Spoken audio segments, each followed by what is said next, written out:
Part 1টা কিন্তু আগেই upload করা রয়েছে, কারণ একটা পার্টে সমস্ত কিছু দিলে অনেকটা বড় ভ্লগ হয়ে যায়। ওই জন্য আগের পার্টেই কিন্তু আরেকটা পার্ট রয়েছে, আর দুটোকে আমি কেটে কেটে দিয়েছি। আর দেখো এখানে কিন্তু রান্নাবান্না করে নিয়ে আমি কিন্তু স্নান সেরে নিয়েছি।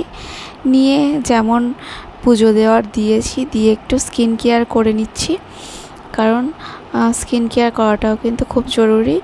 তো যেহেতু আমার ছোট বেবি আছে, সেই জন্য কিন্তু সবসময় পসিবল হয় না স্কিন কেয়ার করা, কিন্তু যখন টাইম পাই আমি কিন্তু করার চেষ্টা করি স্কিন কেয়ারটা।